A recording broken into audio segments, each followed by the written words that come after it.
Hi there, y'all. I got a new mic. Hopefully it's going okay. Unfortunately, this mic is better than my old one, so it's picking up the fact that it sounds like I live in a tin can a little bit better. Got to get some sound dampening foam and stuff going up in here. But for now, I think it should be fine. Certainly good enough to go through Spires of Ascension. So let's go ahead and get started. This was recorded the other week, so we had an inspired, fortified, something else that I didn't pay attention to. Oh yeah, storming. You can see how much I don't pay attention to it because I stand in it so much. So Spires of Ascension, typically before you get started, your group might ask if there's going to be a big pull at the beginning.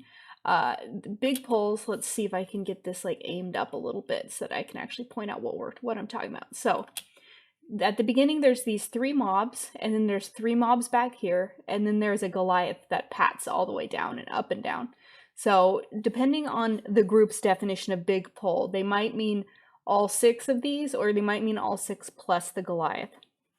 All six in general is kind of dangerous. With the Goliath, it's very dangerous, and on Inspired, it's suicide. So we don't do a big pull, but essentially, if your group does intend to do a big pull, you're going to need some people, you're going to need two people assigned to the Goliath interrupts, because the Goliath casts something called Rebellious Fist, that if it goes off, it's a huge amount of AoE damage to the group. On Fortified, it'll take everyone down to like 20%, and in the meantime, if other things are happening, someone's almost guaranteed to die. And that is, generally speaking, still handleable, because like I said, two people can alternate interrupts on that. However, there's a lot of other stuff in these pulls that also can be very dangerous if not interrupted. Burden of Knowledge, and you'll see here fairly soon. Burden of Knowledge is a huge dot, so that should be interrupted as often as possible. Forsworn Doctrine is a heal. Imbue Weapon increases the damage that they do, etc., etc. So there's a lot of things that you want to kick here. So having a bunch of things in the pull makes it very, very dangerous on a fortified week. If you do a big pull on a fortified week here, you will nearly always hero. So you'll probably want to communicate with your group at the beginning what the plan is for these first few pulls. We didn't communicate super duper well, but we'll go ahead and but everyone except for me, I think, was on Discord. They're like a guild group other than myself, if I recall correctly, or at least they seemed to know each other. So we'll go ahead and get started here. If the tank has said that he's going to do a big pull, it will help him to round everything up if everyone else lines of sight. It's also very good for explosive weeks, to line of sight any explosive that might get spawned. So you can go down here where I always just hang out here just for safety's sake, but try and line of sight explosives if it's explosive week. You can see here's the Inspired from this pull, so we won't be able to do any interrupts at first. So you're going to be able to see like how dangerous some of this stuff can be. So the Vanguard will do a sweeping blow that's a frontal cone, so the tank should be pointing that away. Make sure DPS, healers, you're not staying in front of it. So there it is again. It happens quite often. Imbue Weapon that's being cast here by, I think it's called like a Warden or something like that. No, a Mender. Huh. But anyway, so the Mender casts Imbue Weapon. You can see it now as a magical buff. Someone should purge that. Mages can spell steal it. The mage won't get the buff at that point in time. Shamans can purge it. Blood elves can racial it. Priests can purge it, etc. Hunters can trank shot it. That's what it's called, I think. What happens, and I'll point this out a little bit later, but what happens if you purge off this or the later bless weapon is a weapon. It looks like a kind of a shadowy mace will fly out to around about here. It's melee adjacent, but not directly in melee. And if someone runs over that and picks it up, you get the buff instead. So you want to purge that and you want someone else to pick it up. And then Forsworn Doctrine, this is a heal. Unfortunately, because of the Inspired mob, we can't kick it. So it's just going to go, it's a cast up and then a channel down. And the channel down is the part that's actually healing. So it would be really nice to interrupt that, but we can't. And I should probably not be standing here, so I'm going to move because, again, we've still got these sweeping blows going out. We've just about got the Inspired mob down, but you can see how hard it is on this pull because that Forsworn Doctrine's going down. So this is a problem with the DPS being split when they should have just been focusing down the Inspired mob. So that wastes a lot of time on this pull, but that's obviously an Inspired only thing. You can have split DPS here, generally speaking. Though if your group does do the big pull with this Goliath, you can see the robot up here in the distance. If he is in the pull, you should focus him down because he's just so dangerous if an interrupt goes off. These are the Vanguard we've already fought, but the Castigators are new. These ones are the ones that cast a Burden of Knowledge. So they'll just Dark Lash people at random, so they can do a fair amount of damage. So those both Dark Lashed me, so you can see me go low. And so basically here's where the danger comes from Castigators. They'll Dark Lash people at random, and then they'll cast a Burden of Knowledge, which we'll have one go off in a moment, but I just wanted to point out, so there was that first Rebellious Fist. Our rogue has kicked it. That's basically all the Goliath will do. Is you can see, actually I don't have him targeted, but he has an energy bar, and so he'll just keep Rebellious Fisting, and you just keep kicking it. Every time he does one of his abilities, he loses energy. Once he loses all of his energy, he will stop and recharge and gain a shield. And you want to, the sooner you get him out of that shield, the less energy he'll regain. But the most important thing to know about that is tanks. Keep in mind that he's kind of like the old robots in, oh gosh, what was it? The Goblin Dungeon Motherlode. So you have to keep in mind where sanguine pools and stuff are going to be, because you don't want him to be like stopped and immovable in a blood pool. But right now we definitely want to talk about this thing going on right here. Everyone is so focused on this Goliath and making sure no kicks go off there that we've got two Burden of Knowledges going. They're both going to go on me, and it will literally kill me here. Because basically each one of these, it's going to initially hit and take someone for about half of their health, and then it's a huge dot. So if they both go on the same person, which they're both about to go on me, it will just kill them on a fortified week. So this is like a trap that Blizzard set for us to get people distracted by looking at the Goliath cast and just letting Burden of Knowledge through. You can't be letting Burden of Knowledge through, because then your healer dies. See? Sad. Very sad. So you can see just two Burden of Knowledge, both of the initial applications. I didn't even have time to cleanse it. I probably had time to diffuse magic, but let's not talk about that, right? But that is a good point to talk about, actually, is, I saw that coming. I should have been like, oh, probably a good time to use one of my defensives. I still don't think it would have saved me because I had both of them, unless I use like both Fort Brew and diffuse magic. But point being, if if Burden of Knowledges are going off, pop a defensive. You can see here's one that actually went off that he survived because it's on the tank. So as you can see, it brought him down really low, and then each tick did about like what would that be, like 15% of his health?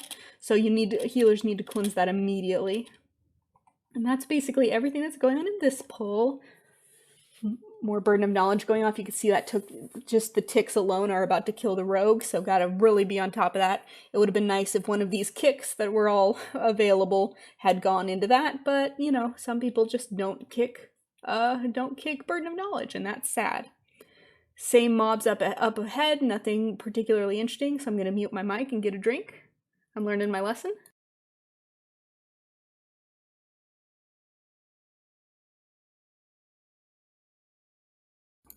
But yeah, this is another one with the imbue weapon. So you can actually see someone did cleanse it. So you can actually see it right here.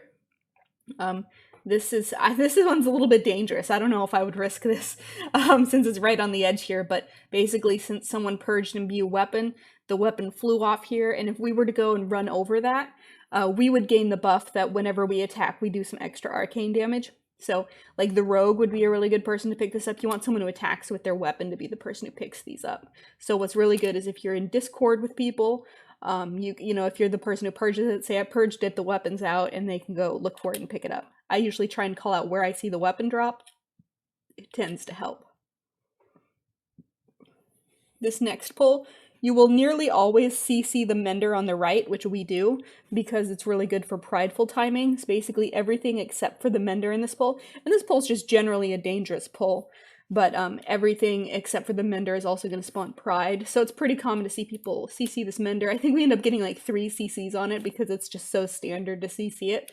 And then, let's see, so we got a Goliath, so we're going to need to watch for Rebellious Fists. We've got Vanguard, so we're going to get the Frontal Cones and Castigators, which are going to do as Burdens of Knowledge. So we've got a lot of dangerous mobs in this pull.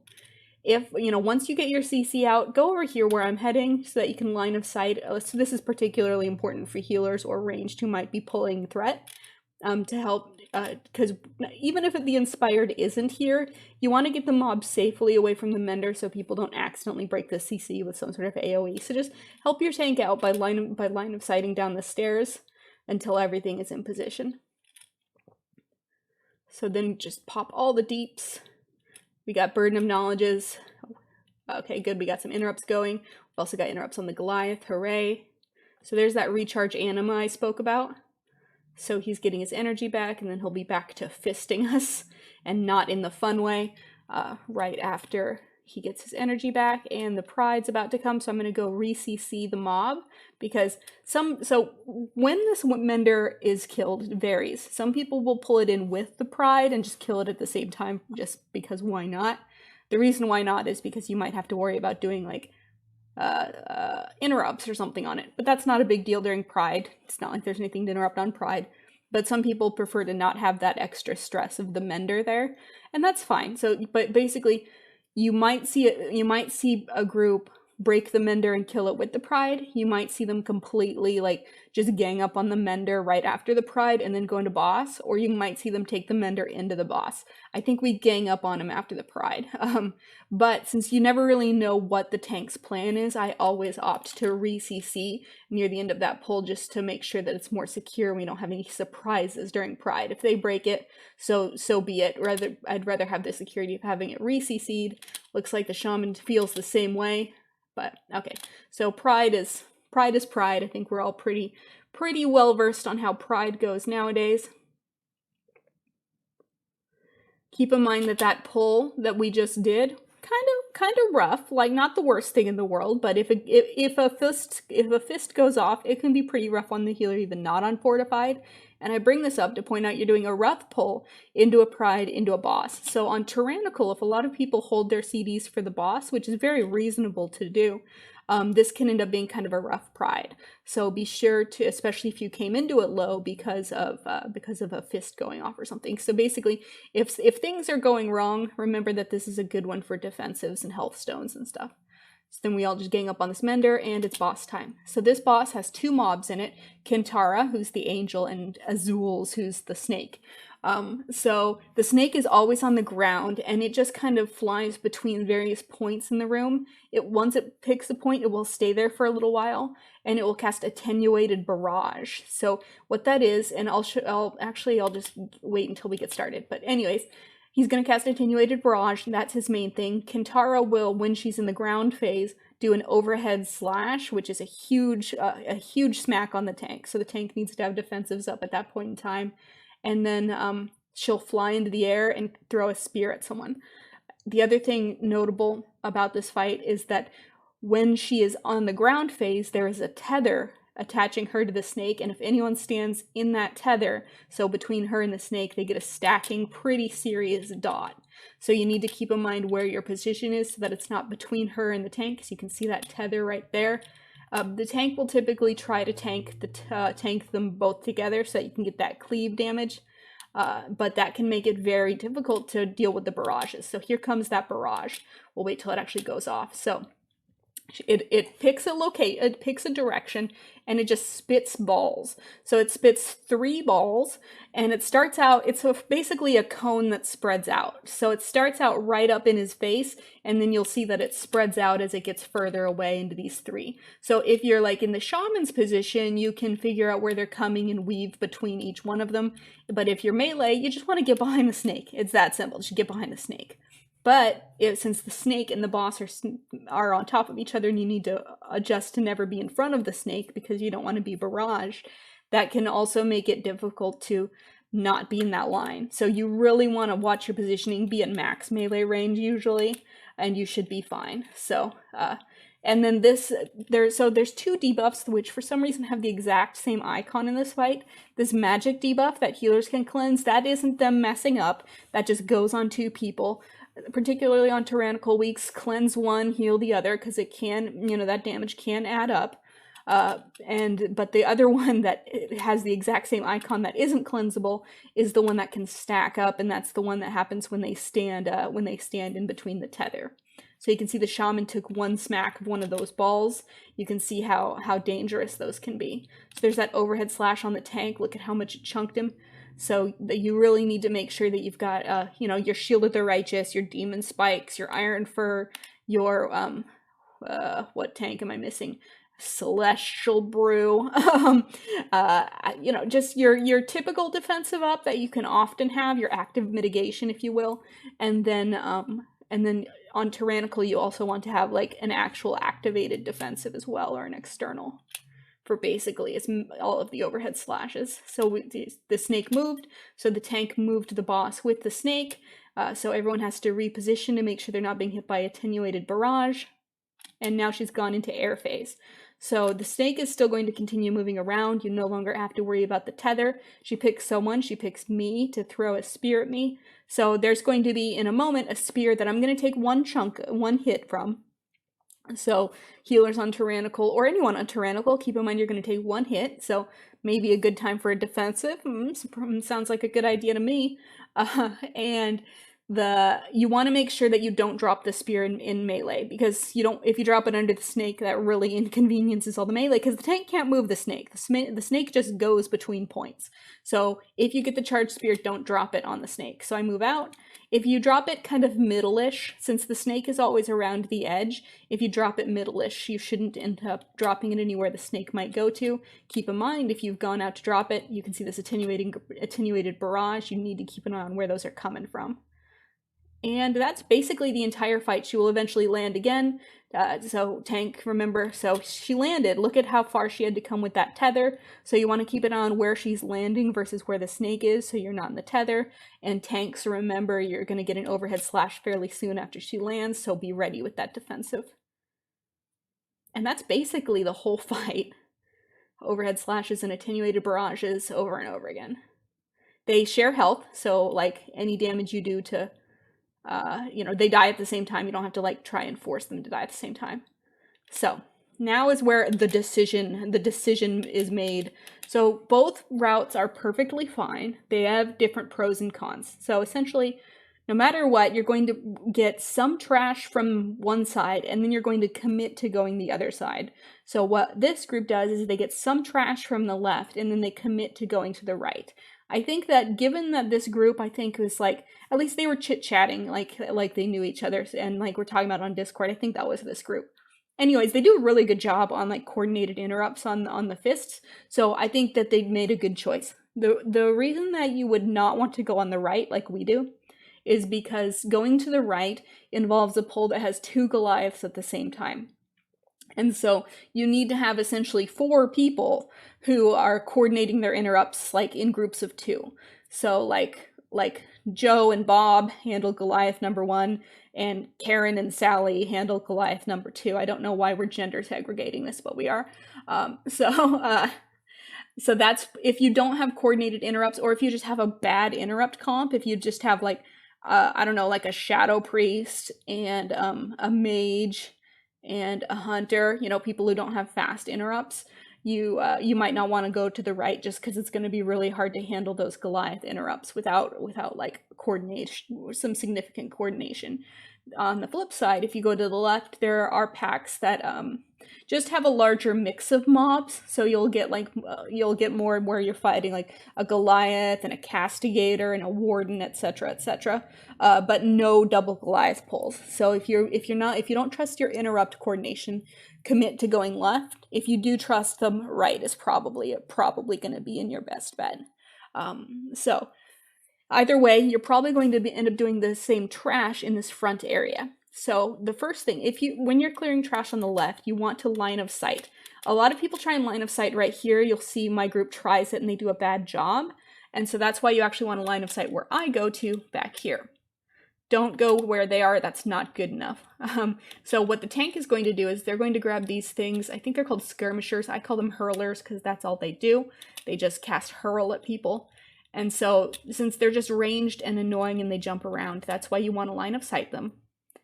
He spent way too much time out there. Tanks, just literally make sure you have aggro on all 3. Like, I don't mean like build threat. I mean just literally like make sure all 3 are in combat with you, and then come around, drop like a consecrate or whatever on the stairs and just come around. But come all the way around to where I'm currently sitting, because you can see they're already starting to hurl at people because they can hit them because they're not properly line of sighting. So There we go. So once we actually get them around, which takes forever to do properly, you just try to blow these guys up. They target random people to cast the hurl on, so if they all pick the same person on Fortified Week, this can get very dangerous. So this is a good time for AoE stuns and things of that nature, and anything you can do to stagger their hurls is also going to help prevent any accidental deaths if someone just gets picked by the RNG for all three. Some people will do the next, I think we do the next one on this side as well. So you can see they're all spread out, they're randomly hurling at people. It gets real dangerous. That's why you want to make sure you get the line of sight properly and just destroy these while within your like leg sweeps and such. Okay, so now some groups will kill this thing that we've got marked with a skull. Other groups will pull the ones to the left. I'll talk about squad leaders later when we actually fight one. We're going to go to the one to the left. The new mob type in this pull is the ether divers, which are the little feathered snakes. They look like this feathered snake from the last boss that we just fought. They will cast something I think it's called like azurite venom or something like that, or azure venom. Who knows? Anyways, it puts a magical, insidious venom, that's the one. It's interruptible, so you might as well kick them if there's nothing else to kick, and there isn't anything else to kick in these, so kick them when you can.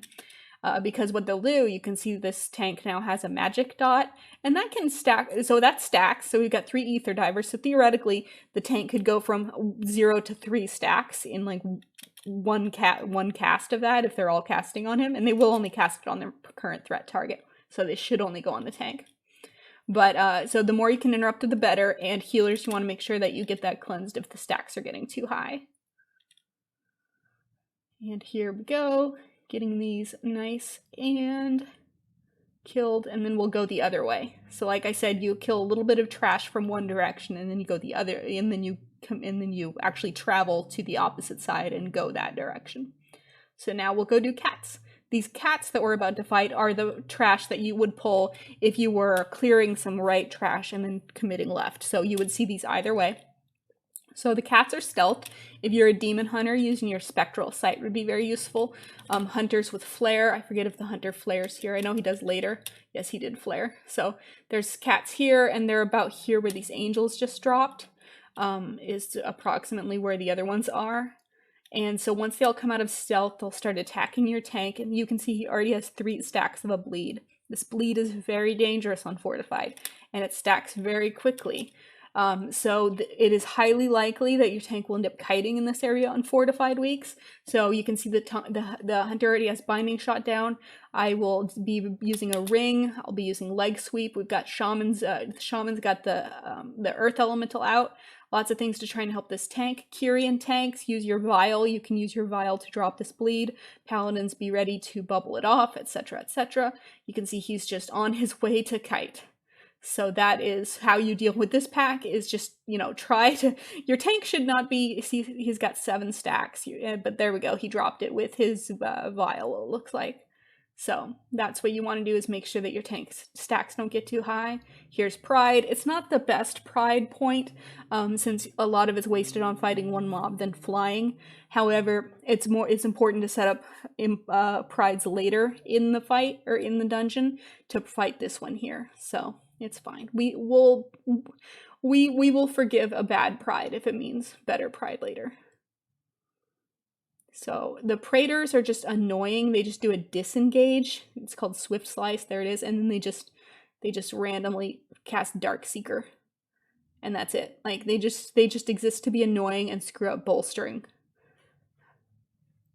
Okay, so this pull has a stealth cat in it. You can see the flare coming out to help us find it. And so there's a cat, an ether diver, and one of those disengaging swift slice things. I can't find my actual cursor. I just keep looking at my, okay, there we go. I found my actual cursor. So, okay. So same mob types we've already fought. So nothing particularly interesting about this one. And we've even got Prideful. Here's that double Goliath pull. So now is when you want to make sure that you're communicating with your group of who's going to do what. If you have an auto marking add-on, or like a weak aura that auto marks, it makes it really fast to be like, I've got first on star, I've got second on star, I've got first on skull, I've got second on skull. The Praetor, just kind of ignore him until the Goliaths are dead. He's not a big deal. Like I said, he's just going to jump away and then just start smacking people. We have to wait because this Pat is in a very bad spot. This Pat in general is pretty dangerous because, like I said, the Goliaths are already something that you have to fight double. And then since this had an inspired mob in it, that would have been absolute suicide if we had fought it along with these. But now we just are trying to get those down as quickly as possible while keeping the interrupts going, which they do a really good job of.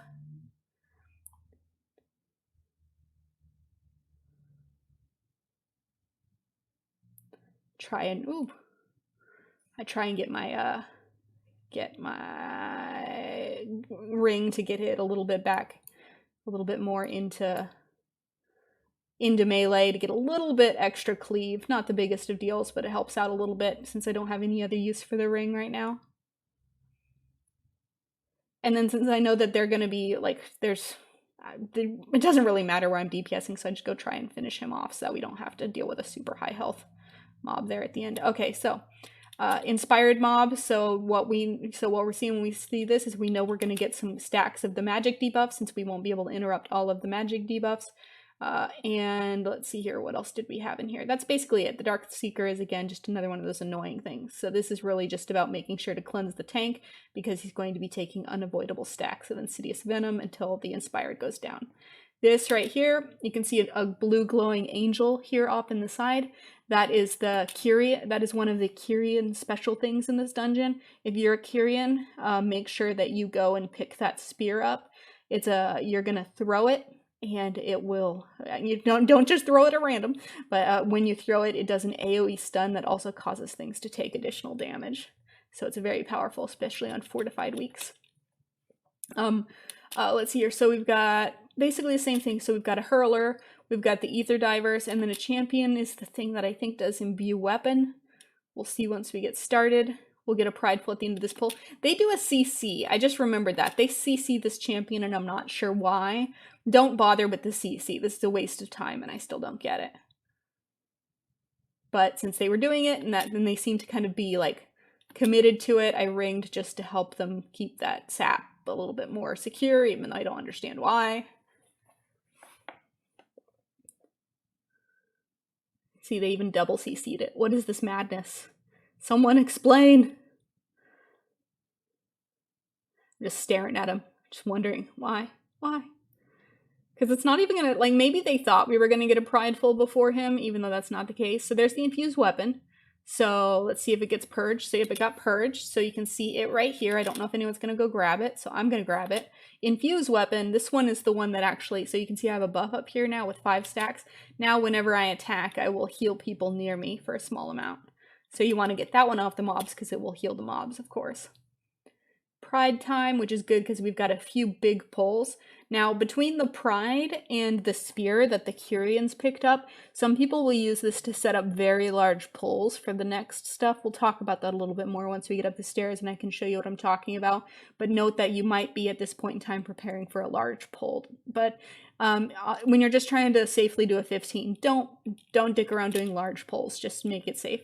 So there's a lot of patrols in this area, so we're going to pull one of them and line of sight it down the stairs. I nearly yeet myself off the platform here, but so this one, yep, almost off the platform. So you can see we've got the Goliath, who absolutely needs to be interrupted, and you'll want to have a ranged interrupt on that if you're line of sighting, because he will just cast, like, he doesn't care if he has a target or not. So you want to make sure you have a ranged interrupt to help get him into safety area, and you want that because you might have been able to notice there right at the end that there is another patrol of ether worms that pat up towards us, and you don't, okay, there we go, yep, see, if this ether diver pack had also been in here, that would have been really difficult. Just generally speaking, it's a big and dangerous pull, but add in that inspiring and it would have been the worstest. So it is somewhat common on like big, like coordinated groups to pull both of those packs together, throw the spear, and just use the spear and the prideful to kill them. But don't worry about that if you're just going for some safe 15s. Just letting you know that that does happen sometimes. But we definitely don't want that inspired in here unless we can guarantee we get everything down, because there's so many dangerous interrupts in here. So we need to, of course, interrupt the Goliath, and then internal strife is a new one in this pack. Internal Strife will not only hit the target, but anyone around them, and does a ton of damage. So yep, so you can see that one went off. So both the Shaman and the Rogue got knocked down for like maybe 30% of their health, and a huge dot that's taking like 20%. And and of course, I'm only one healer. I can only cleanse one of them. It would have been nice if the Rogue had cloaked that, but it is what it is. So I just have to heal him through that. So luckily I have the Pride buff, so it's doable, but that's very dangerous for Internal Strife to go off. So it just went off again. See, 2 people took it because it spreads. So and it almost killed the tank. And once again, I can only cleanse the tank. So again, that Rogue really should have cloaked, and I just have to like spam heal him through it. So Internal Strife is another one of those, don't get distracted by just getting the Goliath kicked. There's other important kicks to do here too. And the Ether Divers, I mean, simple pull, just, cleanse the tank if it's inspired, interrupt what you can when you can. You can see once that stack's getting pretty high, it gets high really fast in these pulls with multiple worms, and it can do a lot of damage. So here comes another, and we'll fight our first squad leader coming up here. So the Dark Praetor again is just that dude that just jumps out and annoys us, which is good that he jumps out because the squad leader's mechanic. So it has a frontal cone, so he should not be facing that towards everyone. He's going to get the rogue hit, if I recall correctly. So, yep, so there's the crashing strike. So that's the frontal. It's about to hit the rogue. Yep, there it is. It almost killed him. So that's why you got to keep an eye on where the squad leader is facing. And then you can see he has this like old Blessing of Kings icon over him. That's because he's causing anything around him to take less damage. So he's usually the main target of pulls with the squad leader, is the squad leader. And then just don't stand in front of it. That's that crashing strike to not stand in front of. Tank pointed away from the group. Frontal cones are both a job of the tank to point the thing away whenever they can. It's also a job of the DPS to pay attention to where it's pointing and get out. That is a shared responsibility. And healers as well. We're people too. Alright. So since we didn't use the spear to set up a big trash pull before, we're undoubtedly going to use the spear here. Because you can see here, we've got a combo of a lot of pretty rough stuff. We've got the thing that's going to imbue its weapon. And it can heal as well, if I recall correctly. I think that's the one that does Forsworn Doctrine. We've got the Inquisitor, that's the one that does the big dot. We've got Ether Diver, that does the dot on the tank. We've got Squad Leader, causing them all to take less damage. And we've got one more annoying Dark Praetor.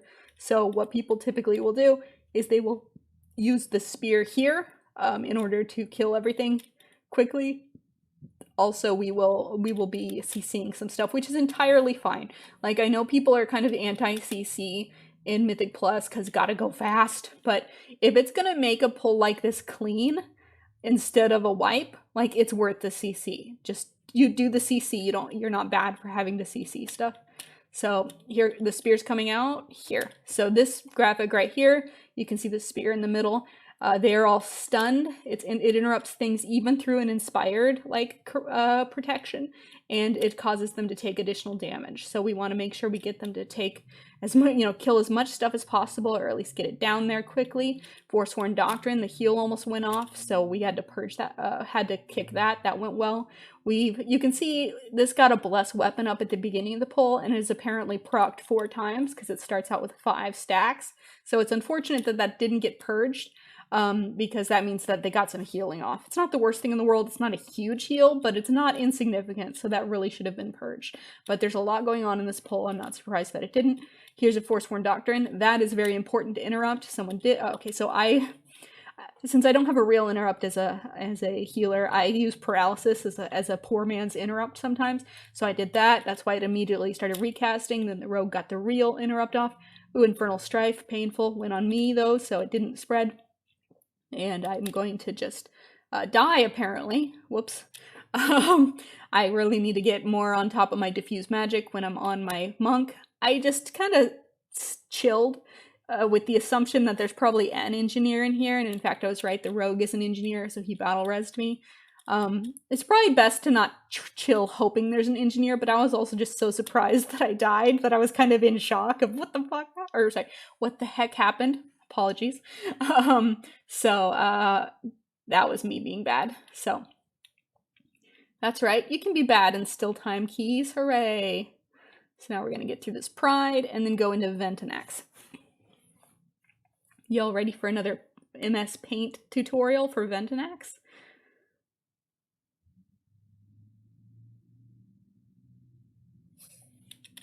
So the tank tried to move him towards the boss while he was still relatively high health.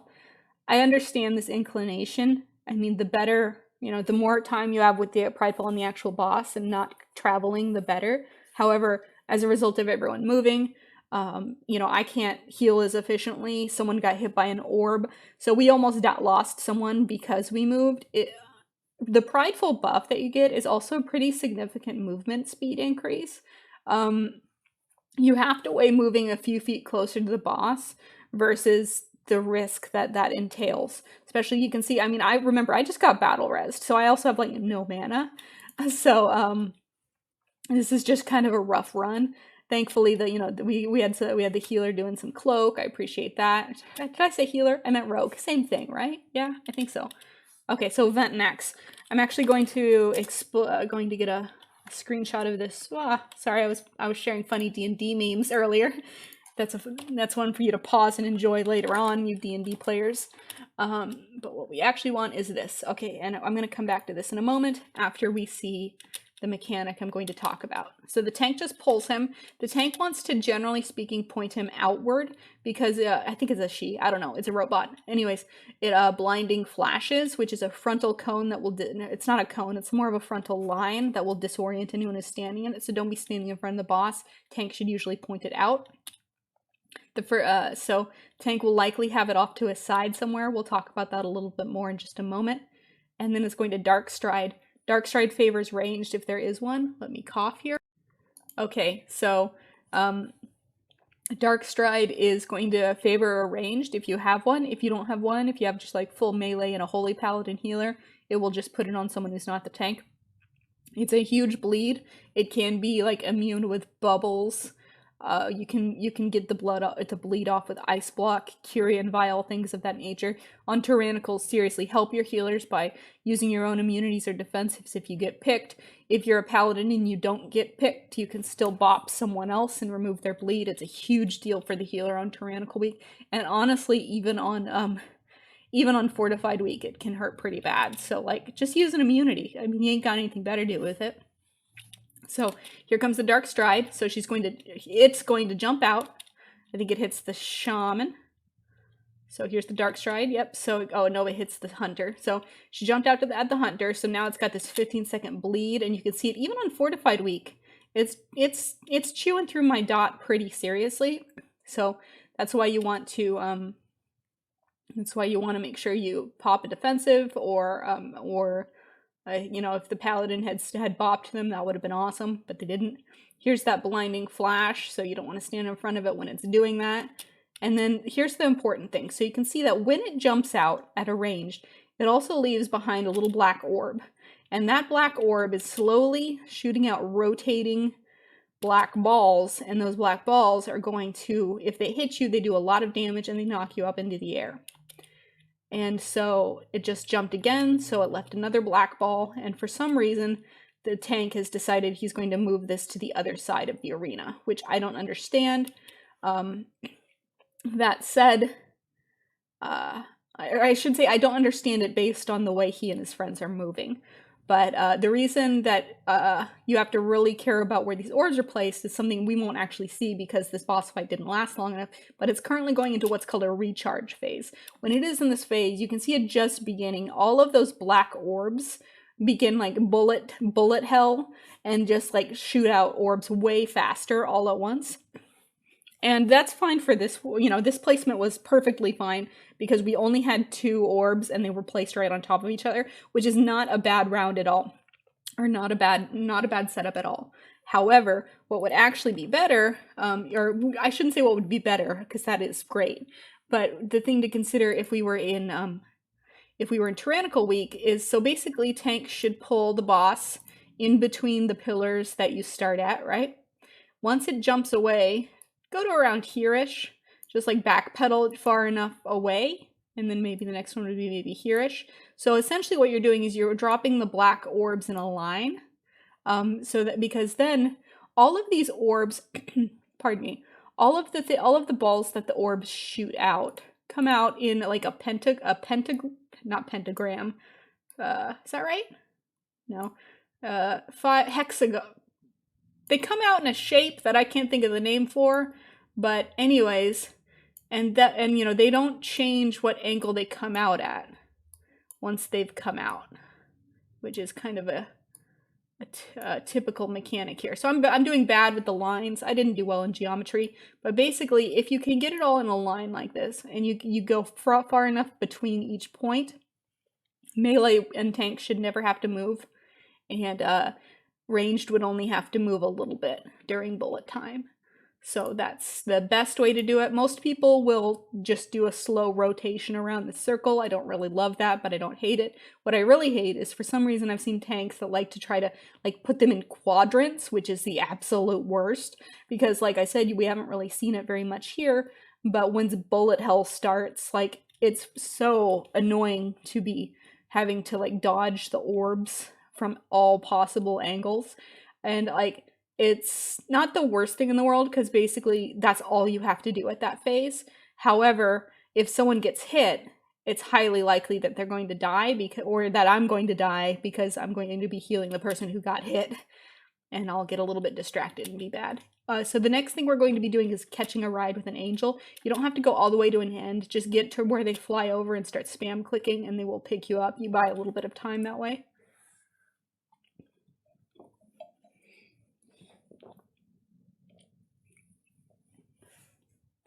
Nice in-flight drink break there.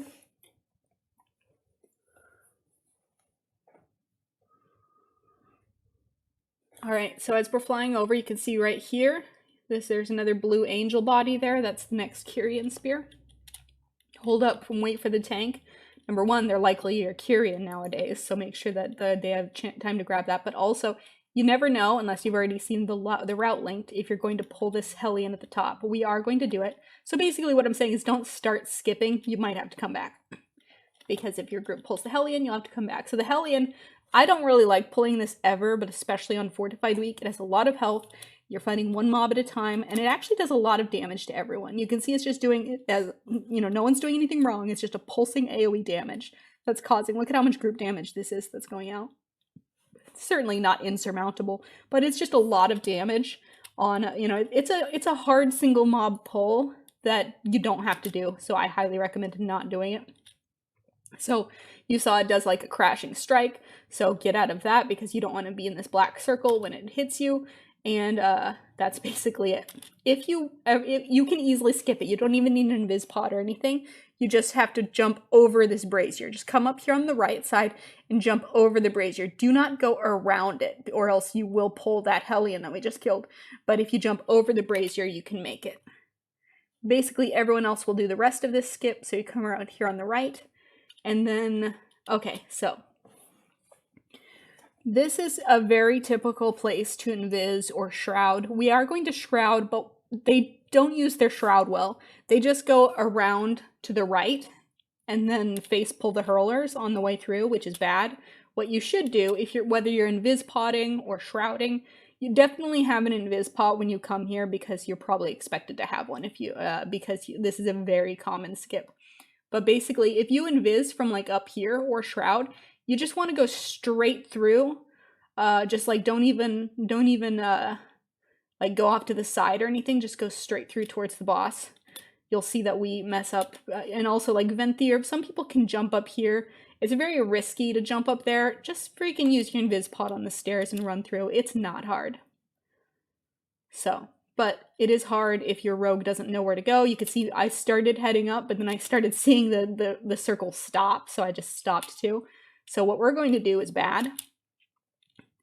Because, so these usurpers, they're a different mob type, thankfully. They have much less health, but they're essentially the same as those hurlers from before, the skirmishers.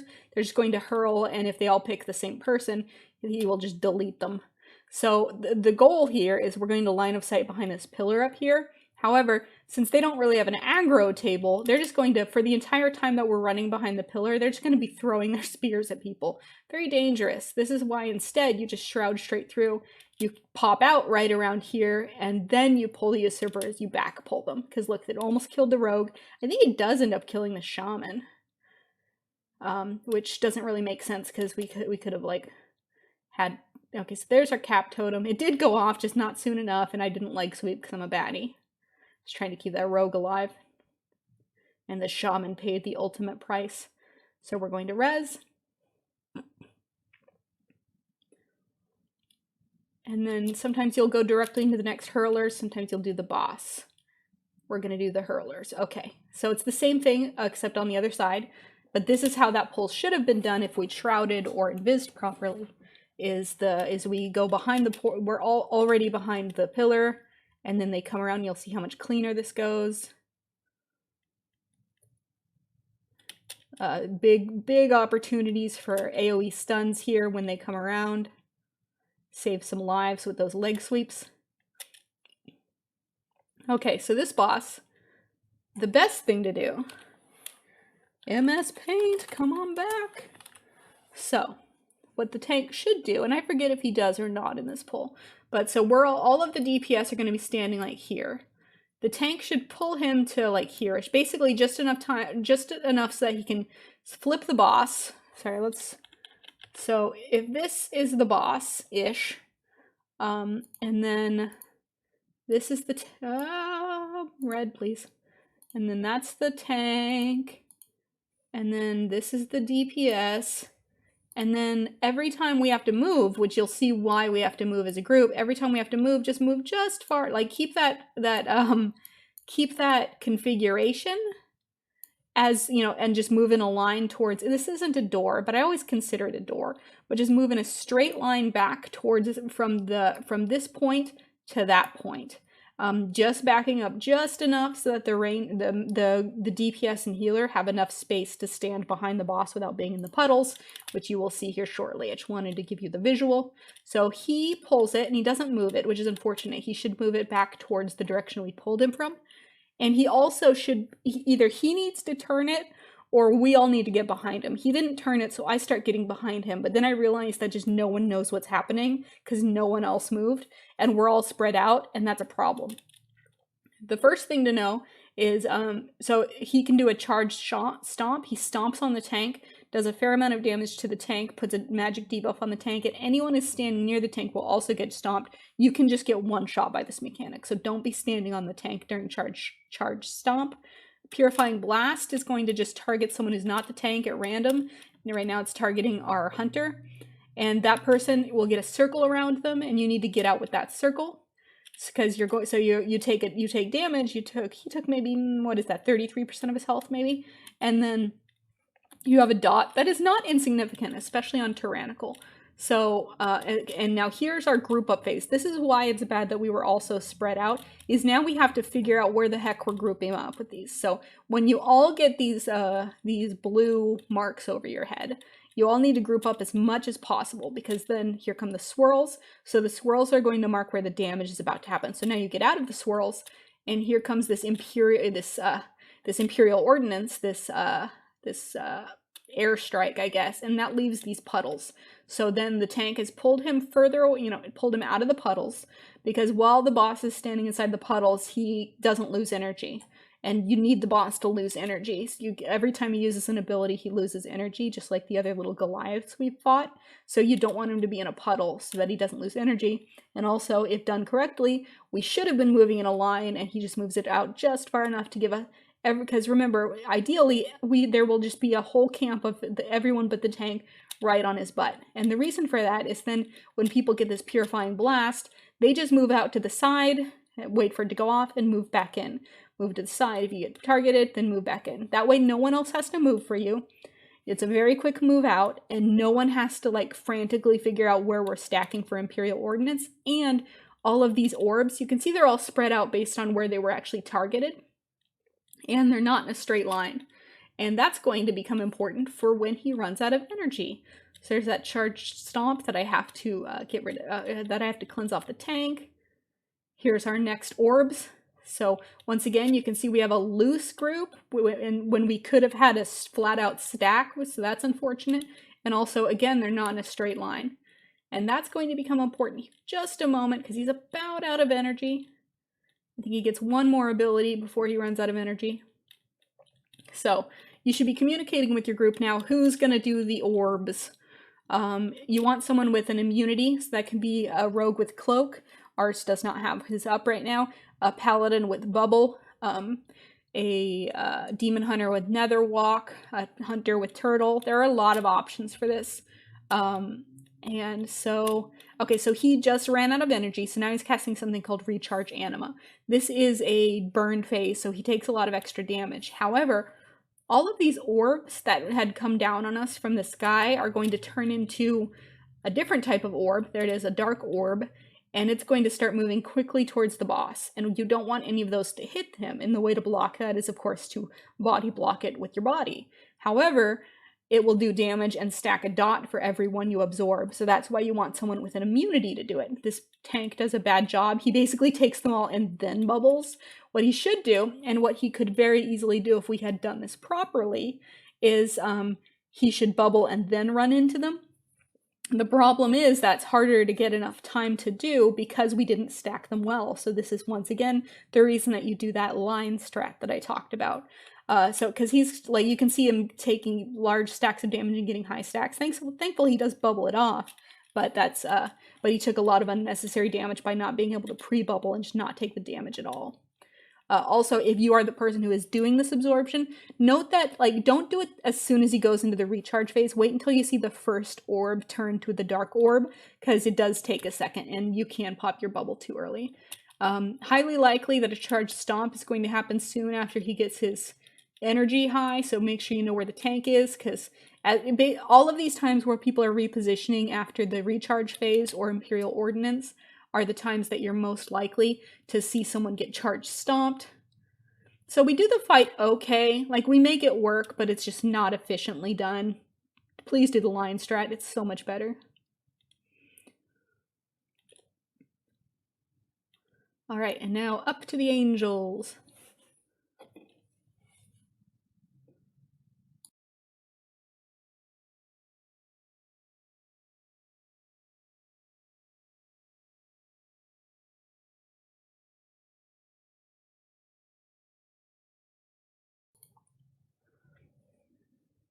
All right, so the angels, I will first acknowledge that there is a strat in which you pull all three at once and burn them down. Don't do that in your like 15, let's make it safe and time this. That's for the people who are super coordinated with big deeps, because they need to die at the exact same time, otherwise they heal and it's awful. So don't recommend, if someone brings it up, just say, I don't think we've got the DPS for it, or something like that. I don't know, just refuse. It's not a good idea if you just want to time your 15 easy. So, but it is a strat I wanted to acknowledge exists. So we've got three angels here. You essentially, the mechanic is, as once an angel dies, the next angels gain their abilities. So the third angel will have all of the abilities of the previous two. So you want to keep that in mind when you're deciding what order to fight them in. This is the typical order of middle, if you're presuming you're facing outward, it's middle, left, right. So this guy just does a frontal cone. So there it is right there. Luckily no one was standing in it. The tank really should be pointing that away. But so there's the frontal cone, and you can see we're all getting a stacking debuff. That debuff is just making us take more damage. That's not really affecting anyone but the tank, because no one else is really taking damage right now. However, that's going to matter more, because remember, that ability is going to be transferred to the future angels. So that is why that is an important thing to consider, because we'll see that again.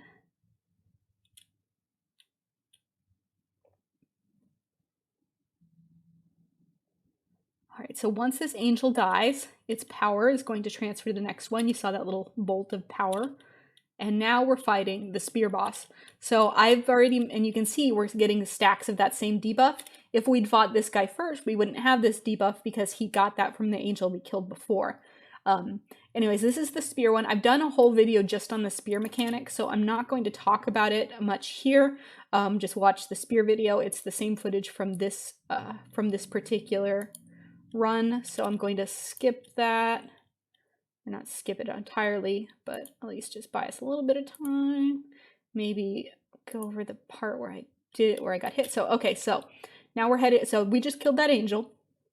We're heading into the last angel. So remember, it's got Spires, it's got stacking damage taken aura, and now it's also going to be a stacking damage aura. So this is going to get very dangerous because no matter what, we're just constantly taking more and more stacking damage. So you'll see we use the last Kyrian spear here, and we also usually would use heroism. We are still on cooldown for heroism, so we don't use it.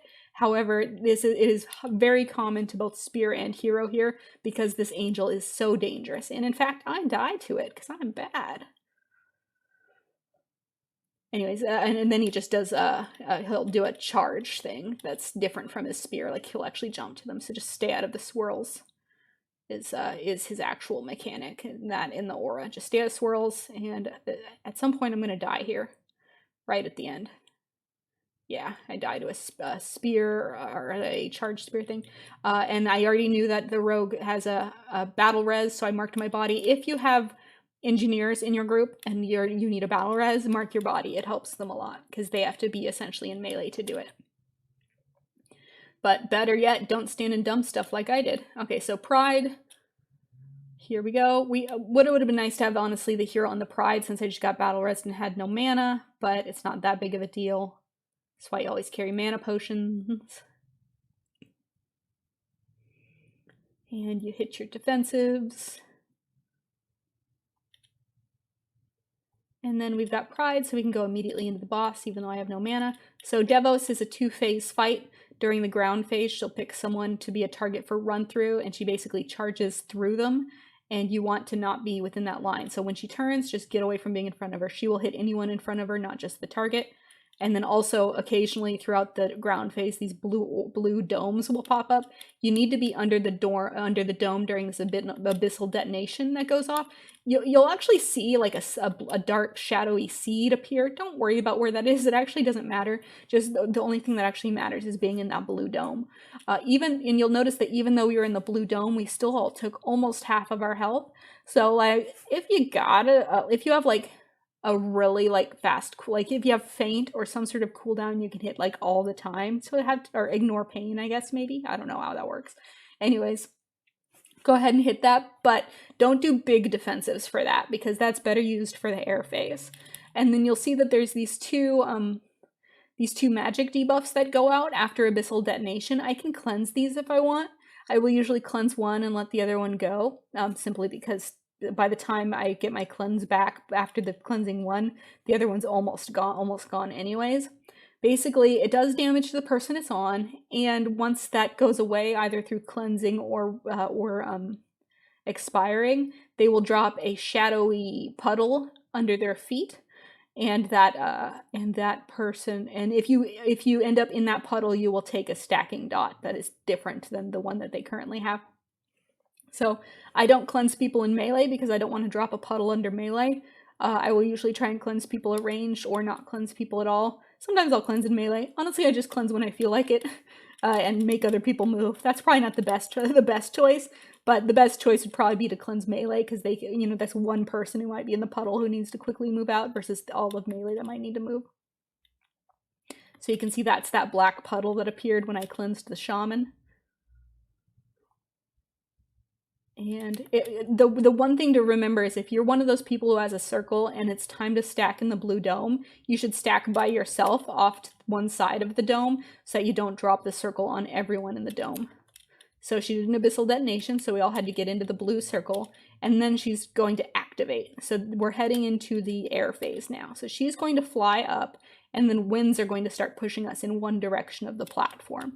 In order to get her to come back down, we need to hit her with the spear, but first we have to activate the spear by bringing 5 orbs to it.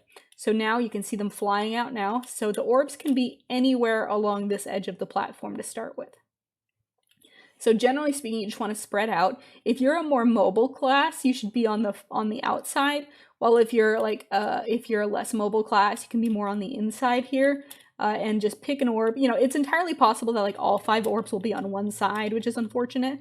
But and just get to them as quickly as possible. And the reason you want to be swift is you can see people are getting stacking magic debuffs.